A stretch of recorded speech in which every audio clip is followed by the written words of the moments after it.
So, when will the Phoenix housing market become affordable again? That's the question, right? That's on everyone's mind. It's probably on your mind right now. Let's be honest. You may be a homeowner, you may not be, but you're wondering the same thing. Be real, right? Be real. You are. I am. We all are. When will it return to normal? Now normal is a very subjective word. In fact, this article I'm going to share with you guys actually covers this aspect and what it actually means. And the reality is, spoiler alert, no one knows because no one can agree really on what normal looks like. But they are going to pick a point in time here in the past, and we're going to look back at what it was like then and what it could be like returning to normal in the future at some point. So, guys, thank you so much for joining me. This is one of my favorite times of the week to be able to get onto YouTube Live here and just chat with you about everything Phoenix. It's a beautiful name, right? Name of the YouTube channel. And we are discussing when the housing market will return to normal. Now, we're going to discuss other things too. Some development, some big shakeup on the semiconductor aspect of things, okay? There's a big shakeup there that just went down here about a week ago. So we're going to talk about that as well. We're also going to talk about some new development in Scottsdale, which is actually big news and something that you don't see too often. And we're also going to talk about the overall strength of the housing market or lack thereof. So you're in for a great show here today. You heard it here first. You're going to get the meat and the potatoes because I'm from Nebraska initially when you join this show. So here we go. We're going to dive in and I'm going to share my screen and we're going to go over this first article, which I think is just fascinating. Okay. And here you go. U.S. housing costs to return to normal by 2030 with stable price growth and monetarily low rates. Okay, now, there are two things they're talking about here, okay? They're talking about lower rates and modest, growth. Now, this being said, we're not going to get exactly into just Phoenix. Now, there's a comparison city we're going to talk about here in this article, but they're going to talk about some assumptions that need to happen. And guys, return to normal may not be as far off as you think here. So let's go back to the article and let's dive into this because I got to admit, this is a pretty good article. Okay, so here we go. We're going to go through this and not read it verbatim because I'll bore you to death, but let me give you the highlights, okay? Now, here's a glimmer of light at the end of the tunnel. Housing costs can return to normal, in quotation marks, by 2030 if home price growth stabilizes, meaning it does not go through the roof, and mortgage rates fall to 5.5%.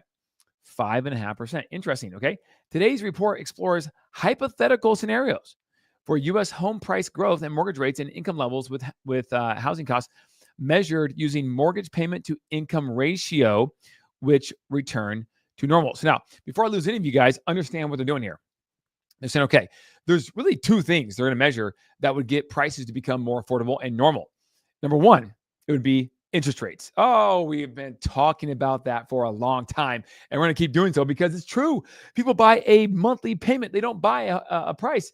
I know on the price, on the contract they signed, it says there's a price. I get it, but they're buying the monthly payment, what they can afford every single month, okay?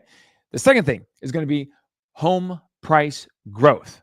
Okay, how fast is it going to go? How slow is it going to go? And that depends on if it will stay somewhat sustainable in the future so people can afford it based upon wage growth as well.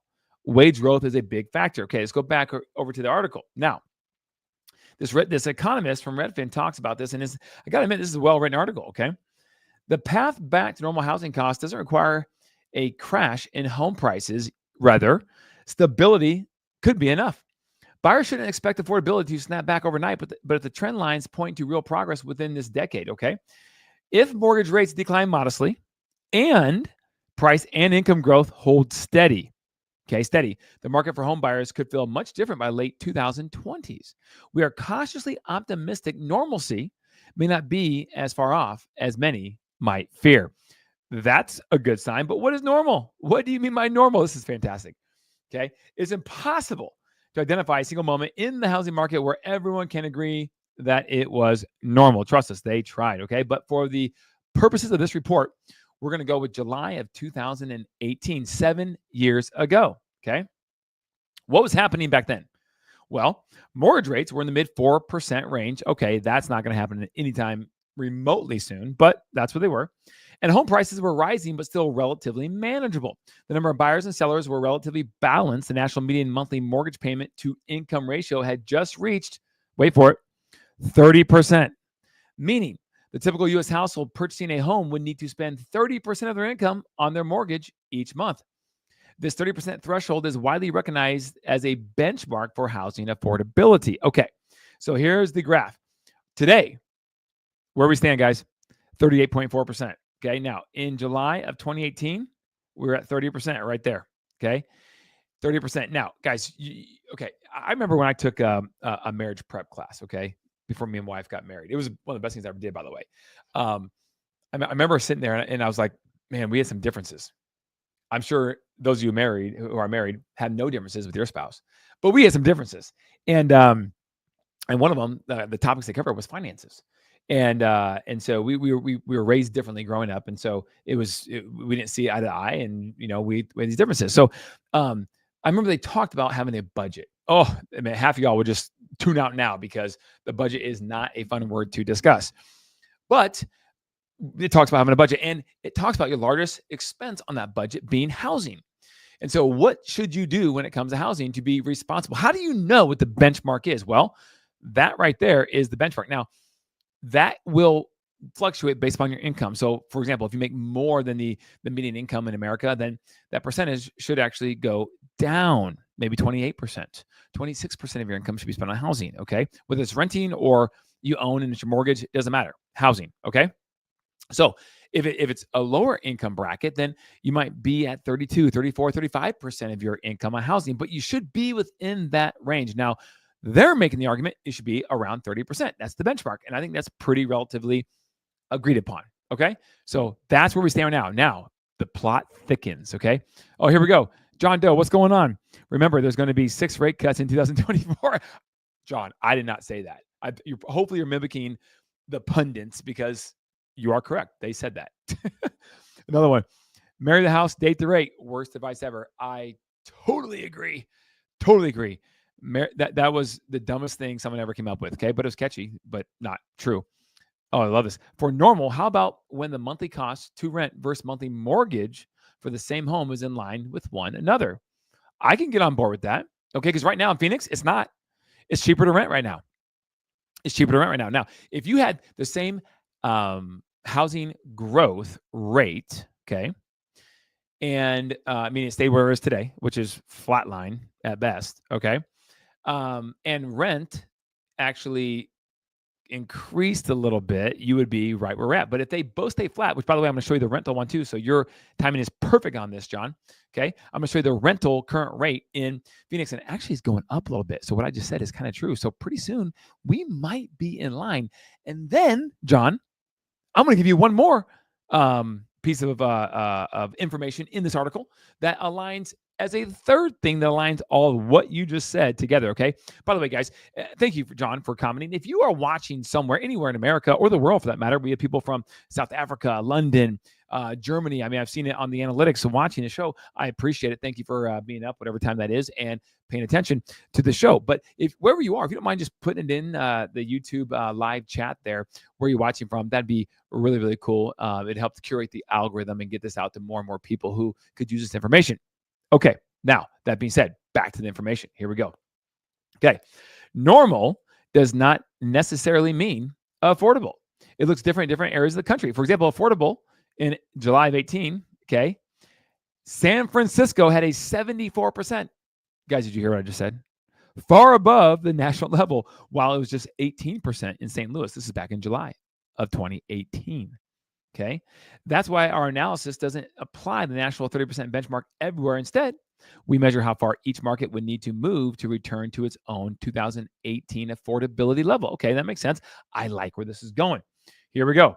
So they're comparing the cost using 2 different mortgage rates, 6.7%, which is where we've been hovering around for the last 3 years. Okay, all right, and a 5.5% rate, which is a hypothetical level aligning with economists' general forecasts in the next 3 to 5 years, which I would agree with that. John, I'm not sure what you think, but I do agree that in the next 3 to 5 years, we'll be around that 5.5% benchmark for a mortgage rate on the 30-year.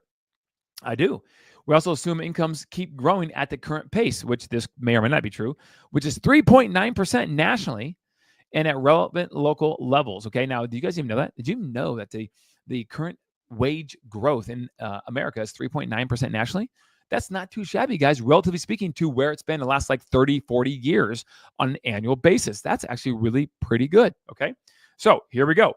Possible paths and timelines to normal housing costs. All right, this is going to get good. Grow. Okay, so here we go. Number one, grow at current rates. Okay, that's 1.4% appreciation. Okay, year over year, which is not that bad, right? Which is not, that's pretty good actually, right? Pretty consistent. U.S. housing costs will return to normal by 2030 in November. Isn't that crazy? They can forecast that out, assuming this all plays out. Okay, they stay flat year over year, 0%. Housing costs return to normal by January of 2029. Because if they stay flat and they don't grow, then obviously wage growth, with hopefully your rates coming down, will catch up to it faster, right? They fall 2% year over year. Housing costs will return to normal by November of 2027. If they fall 2%, 2% depreciation every year, and it's affordable, faster, and you can blink your eye, kind of. That's still a couple years away. Grow 2% year over year. Housing costs will return to normal by July of 2032. Guys, which one do y'all want? Which one do y'all want? Okay, now I think if we're in the age group where we're kind of set right now, right? Like, meaning we have our kids, we have a house big enough for the kids we want to have in our family size, etc. You're probably sitting there going, well, hey man, just grow this puppy 2% year over year. Why not? Or more. If I don't have to buy. But then you start thinking about your kids and their future, right? And so maybe you say, well, let's just tone that down a little bit. I want it to be affordable for them. Okay. Or maybe you're in the camp of being a first-time home buyer and you're looking for a house to buy, and it is unaffordable right now for you. Okay. First of all, get your budget, start saving. That's the first thing. I'm telling you guys, incremental wins, inch after inch, yard after yard, will get you there. It just will take some time. It will take some time. Okay. But you're probably in the camp of, hey, let's let this thing fall 2% year over year, and it'll be back to normalcy, November of 27, 2 years from now. Okay. But what do you do in the interim between now and even that? If that happens between now and November 27, you just rent, throw your money away? Maybe. You're paying 100% interest if you do that, by the way. 100% interest is what you're paying if you rent. And that is is not just a marry the date the house, marry the rate, whatever, marry the house, date the rate. Yeah. That's not one of those. That's true. Okay. Because it's going poof. Okay.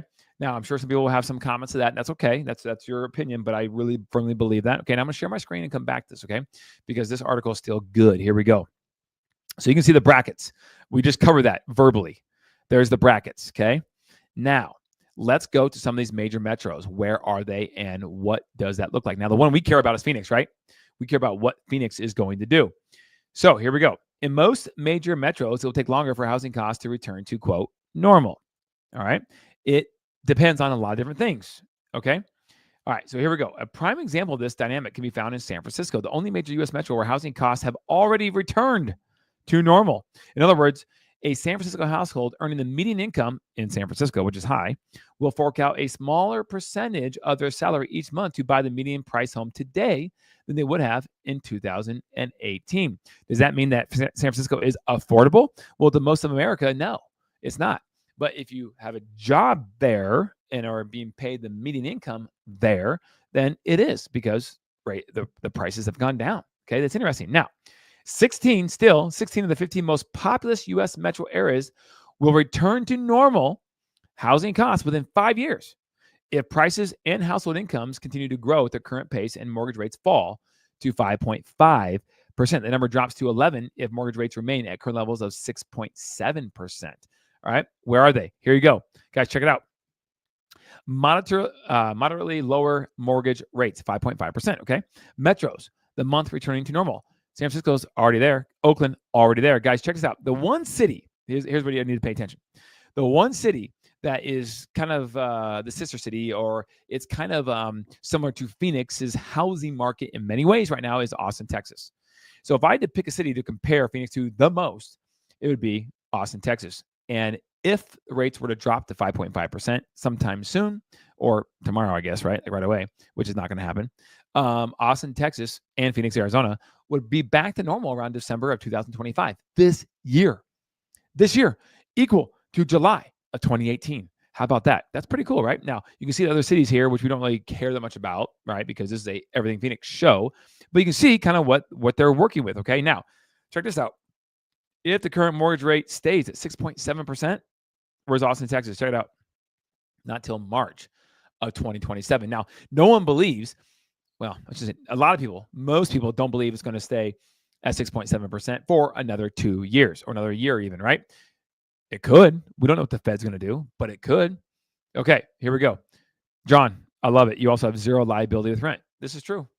You have very little liability with rent. Okay, we could get some semantics on that, but I'm with you. I'm with you with that. Okay, so there is a lot less, and you're flexible, right? 12 months is over. Poof, you can move, go wherever you want. No strings attached, no tie downs. So that's a benefit, right? Do you want convenience or do you want to build something long term, right? That's something you have to weigh your options on because it's not the same for everybody. All right. Now I'm going to keep sharing my screen here, guys. We're going to finish off this article. This is pretty good. Okay. Now, here's the cool thing. In tech-driven metros like the Bay Area, along with Austin, Seattle, Denver, I would say, and Phoenix now, because Phoenix is a tech-driven city. There is no question about it. Are seeing wages grow considerably faster than the national rate of 3.9%. And in Phoenix, we are too. Okay. At the same time, home price growth in these metros has cooled considerably from pandemic peaks.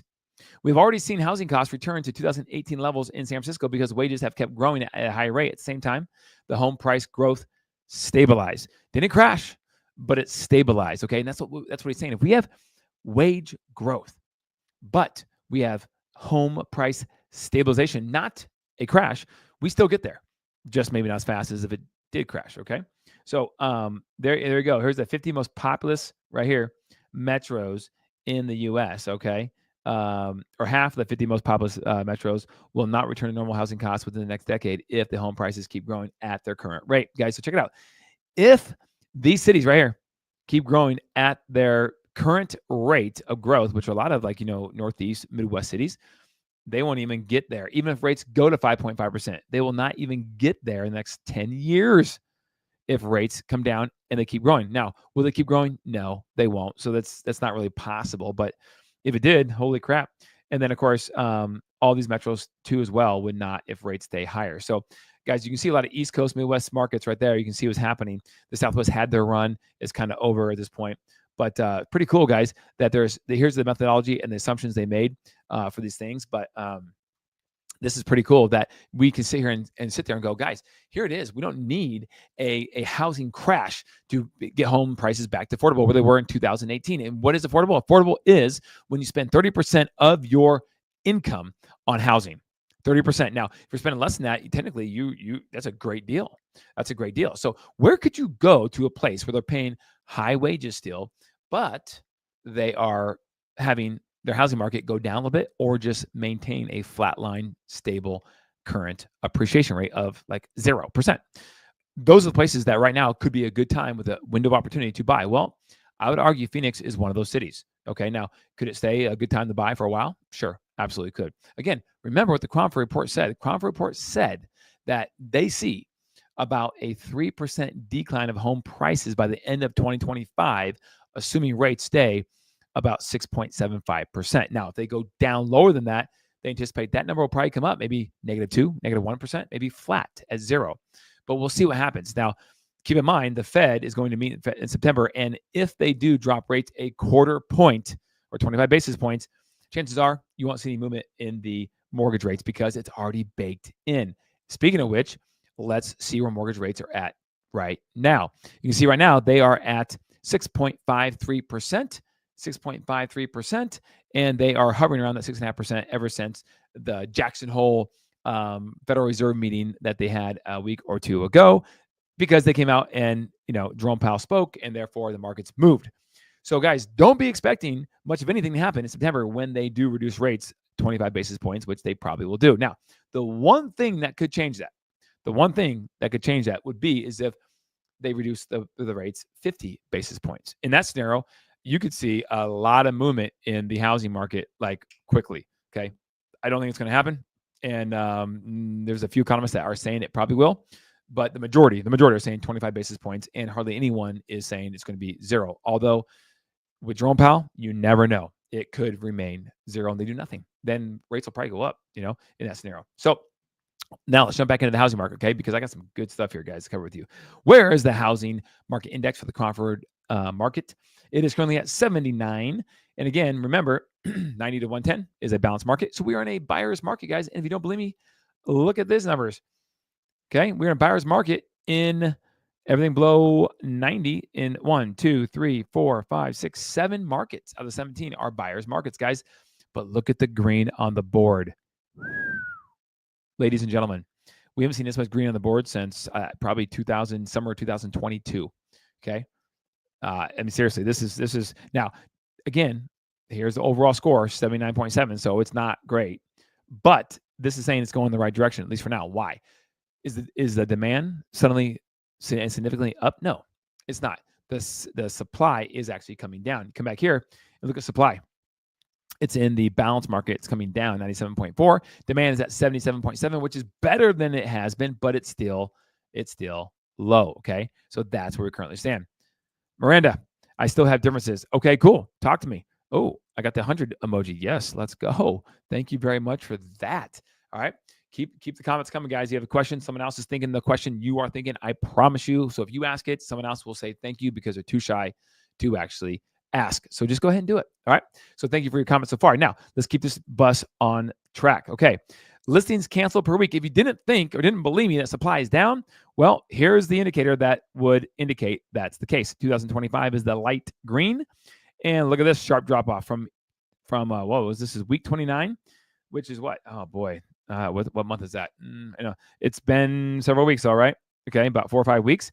Look at this. From where it was, it is now coming down. So less canceled listings, which is good because it peaked here, but we have less that are actually coming on the market in general. So we have less coming on the market in general. Therefore, we have less that are going to be canceling. But pretty soon, you're going to see more supply start coming on the market, guys. Wait till mid-September here. We're almost there, but mid-September, October 1, you're going to start seeing more supply. And into October, coming onto the market, more choices for people to buy. And if demand does not change at all, that's going to be more of a problem. But for those of us looking to have low home price appreciation, this will be a good thing. Okay. It will keep that from going up at all. That's for sure, because supply and demand is what it's all about. Okay, guys, here you go. Now, John, we're talking about rental rates, right? Here we go. Here's the rental rates. You can see right here that they remain fairly flat.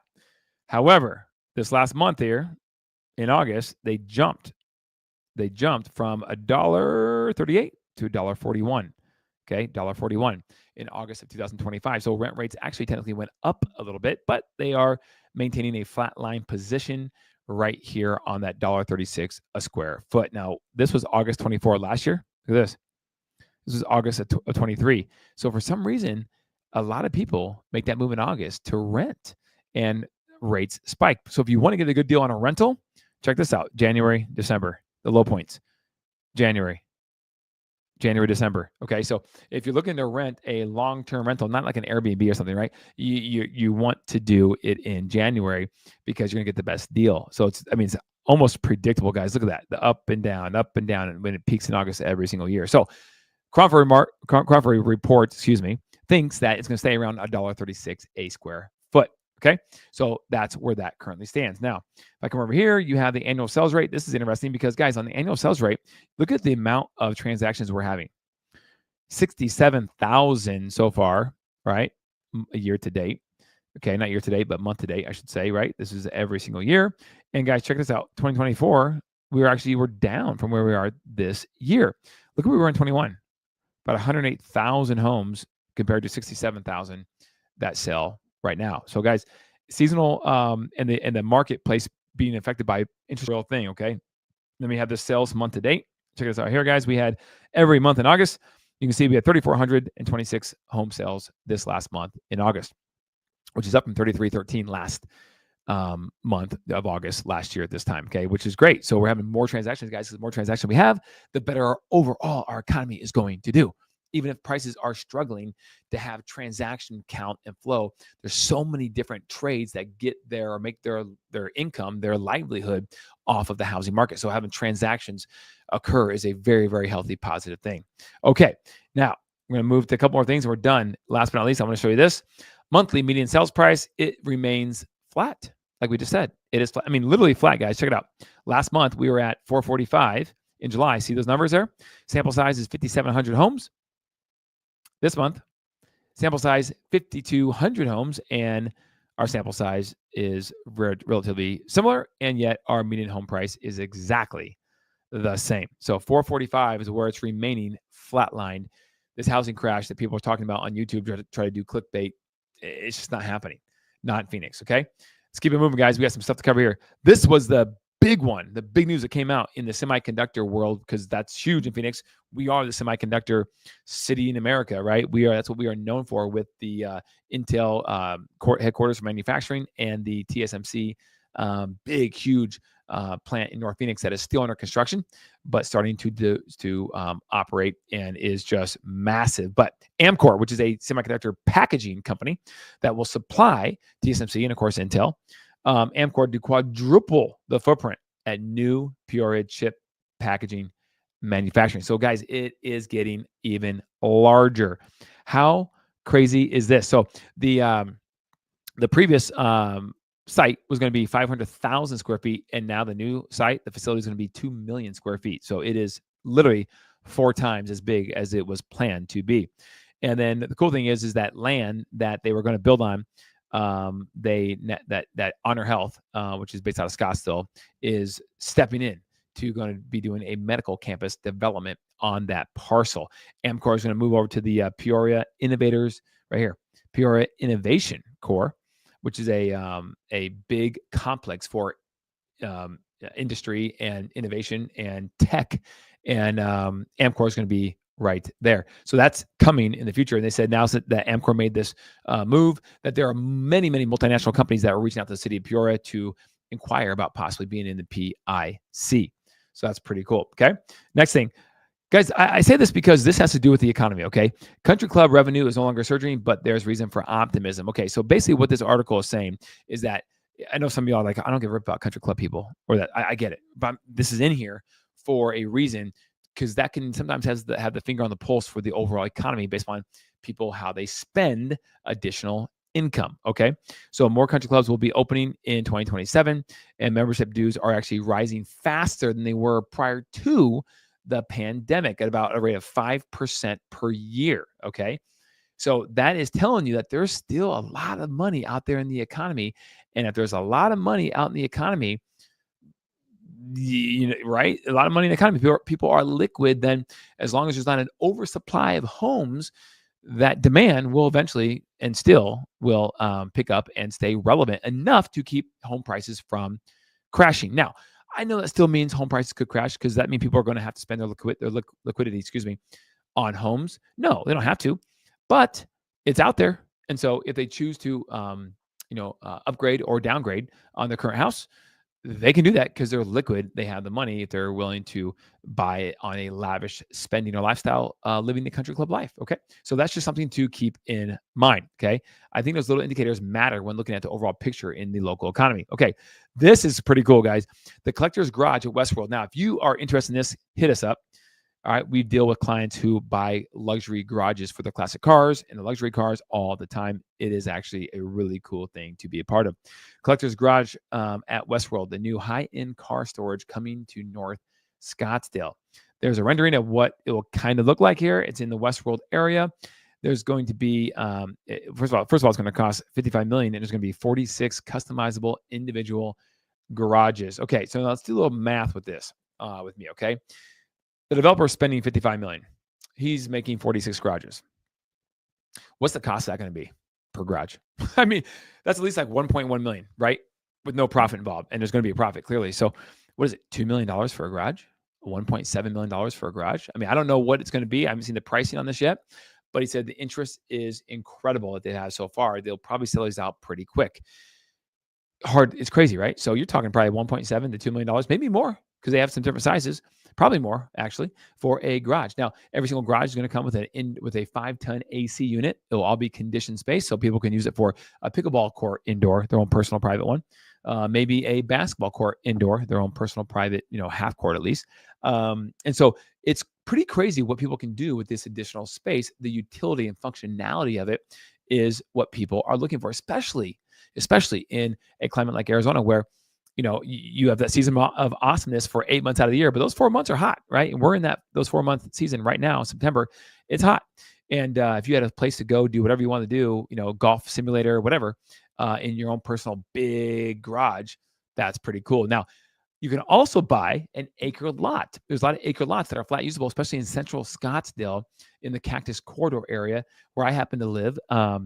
You can do that too as well. And if you have an acre lot, you can build a huge RV garage. Matter of fact, a lot of people who are building, or even developers building spec custom homes currently, are doing so with a single or double RV garage space. And guys, let me tell you, most people who are buying these don't even have an RV. They're buying it for the functionality and utility of the space. Basketball courts, pickleball courts, golf hitting bays, classic car storage, man cave, whatever, woman cave, art studio, all this stuff. So it's pretty crazy and pretty valuable to build this kind of structure if you have the space on your lot to do so. Okay, just a little pro tip right there.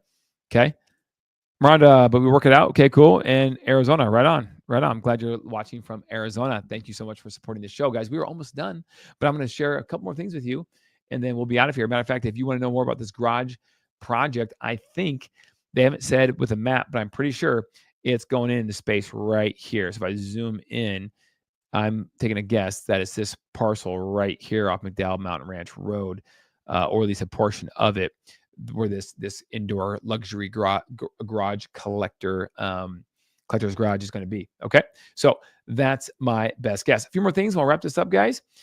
Not great news. Intel expands Arizona layoffs. I believe they cut another 96 jobs from Arizona, 97 right here. Additional layoffs at Arizona facilities, guys. So Intel is struggling. They, at the same time, are building a $32 billion campus, an extension of their current manufacturing facility down in Chandler. They're adding on, and that's supposed to create about 3,000 jobs. So they're cutting down to be more efficient, and then clearly they're going to be ramping back up as soon as they have this facility, or maybe even before. Depends on their financial performance. But the U.S. government has taken a 10% equity stake in Intel, which that may be a good thing. I don't know. Obviously, we want to protect. I mean, chips are the lifeblood of pretty much everything now. So those who have the chips kind of have some power, right? So economically, militarily, all this stuff kind of matters, right? So it's kind of cool that we have TSMC in Arizona as well, and not just over in the country of Taiwan. So speaking of which, this is a cool article, guys. TSMC breaks ground on water recycling plant to boost sustainability at Phoenix fab site. Did you know that semiconductors take a ton of water? And guys, this is really cool because we need sustainability of water in Phoenix. All right, so they just broke down on the water recycling plant in Phoenix, just north of their manufacturing facility. Plant will increase wastewater recycling to 90% by 2028. When built, TSMC's 3 fabs will use 17.2 million gallons of water daily, a day. 17.2 million a day.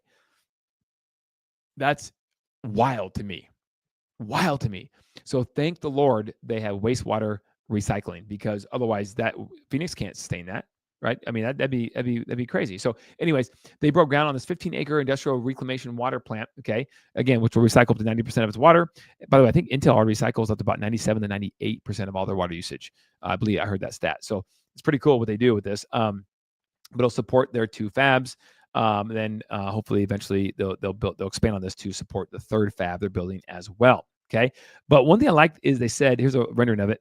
They like this because they said that they came to Phoenix because Arizona has the assured water supply. Okay. Remember we talked about this? Arizona in the suburbs has a guaranteed assured water supply certificate for 100 years, always ongoing. And so they love that because they knew that Phoenix takes it seriously. They knew they have innovation when it comes to wastewater recycling. And so they knew it could be sustainable in Phoenix. That being said, they have to build this recycling plant. And they said what's pretty crazy is that when they're up to 90% recycling the water, they will only then use the annual water usage equivalent to about a 12,000 single family home master plan community.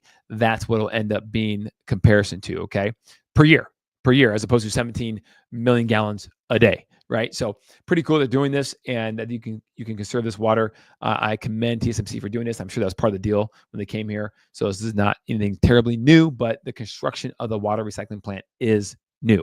Okay, in terms of news. So this is all good stuff. They want to be They want to be a sustainable corporate partner to the Phoenix area, and so that is really really cool that they're doing that. And so I commend TSMC. Boom. That is awesome. Okay, so that is good news, guys. And then a couple, lighter things. Okay, John Wayne, his former ranch in Arizona, just sold to a developer for a massive community in which they're going to build up to 40,000 homes on about 925 acres down by the city of Maricopa, which is in the county of Pinal, not the county of Maricopa. City of Maricopa in Pinal County, south of the Phoenix metro area. Okay, and then last but not least, guys, it's cool. Axon manufactures the taser, right? The taser gun, all that stuff, right? A lot of body cameras for police, that sort of thing. They enter the sports sponsorship arena with ASU football headset deal, okay? So now Kenny Dillingham, my man Kenny, Coach Kenny is awesome, running the 11th ranked ASU Sun Devils, our beloved Sun Devils here in Phoenix, down in Tempe.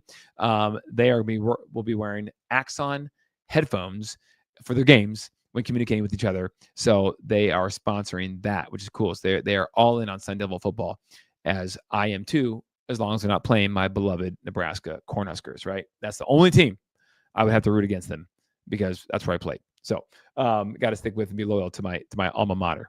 All right, so guys, that's pretty cool. So I thought that'd be a nice little article to end on. Guys, thank you so much for joining us. Hopefully that article regarding when the housing market will return to normalcy in terms of affordability, 30% of your income, was helpful. I liked it a lot. I think it was very helpful to get that in perspective, because you have to have a baseline to know, or a benchmark to know where you're going, or if you're doing bad or good in comparison to others. All right, guys. So thank you so much. We'll see you next Tuesday, 4:00 local time, right here on Everything Phoenix YouTube Live. Until next week, Phoenix, keep it classy.